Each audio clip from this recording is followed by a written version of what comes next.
Hai, perkenalkan, nama saya Elvina Nur Atalia Putri dari kelas 11 IPS 1. Saya akan menjelaskan tentang pemikiran dan peristiwa penting di Eropa, yang salah satunya yaitu merkantilisme.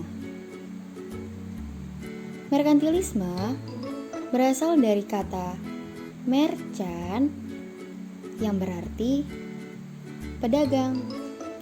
Jadi, merkantilisme adalah suatu teori ekonomi yang menyatakan bahwa kemakmuran suatu negara ditentukan oleh banyaknya aset yang dimiliki oleh negara tersebut. Lalu, apa sih tujuan merkantilisme? Tujuannya yaitu mengumpulkan emas dan perak sebanyak-banyaknya untuk dimasukkan ke kas negara. Ciri-ciri merkantilisme adalah negara merupakan satu-satunya penguasa ekonomi.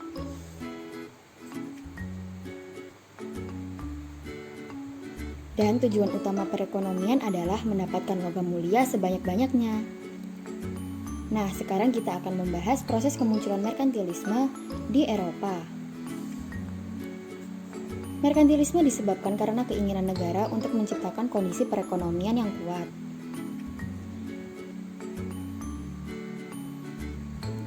Karena merkantilisme, akhirnya berkembanglah paham kolonialisme dan kapitalisme. Penjelajahan samudera juga menyebabkan berkembangnya merkantilisme.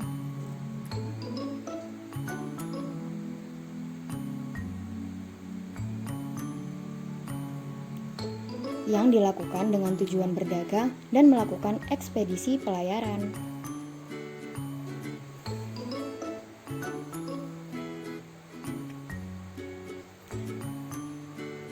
Merkantilisme juga ditandai dengan keberadaan pasar yang berada pada daerah yang ditemukan saat penjelajahan samudera.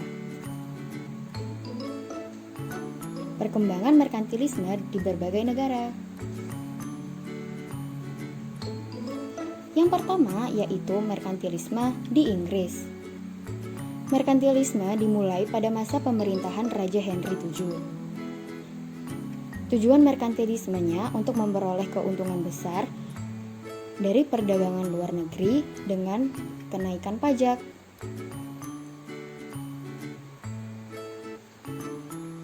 Lalu pada masa pemerintahan Ratu Elizabeth I, merkantilisme ditandai dengan pembentukan organisasi dagang EIC.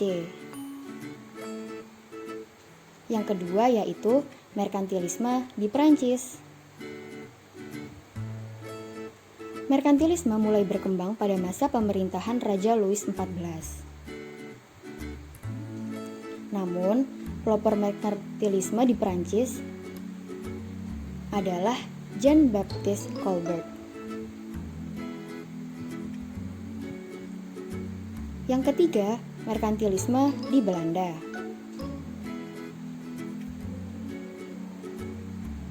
Pelaksanaannya dengan menekankan kegiatan monopoli dagang kepada dua perusahaan dagang milik Belanda, yaitu VOC dan WIC. Yang terakhir, merkantilisme di Jerman.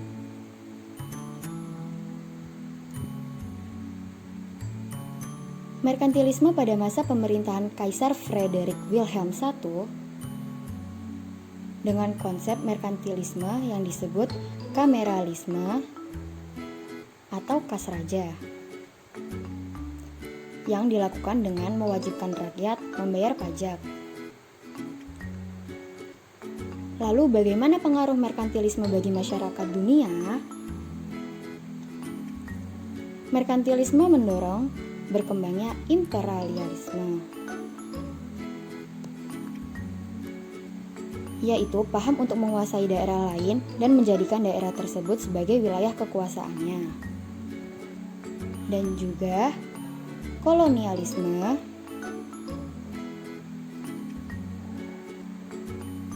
yang merupakan paham untuk menguasai wilayah guna memperluas wilayah kekuasaan. Namun merkantilisme hanya mampu bertahan hingga akhir abad 18. Dan pada abad 19 merkantilisme berkembang menjadi kapitalisme. Yeay, materinya sudah selesai. Semoga dapat bermanfaat. Terima kasih.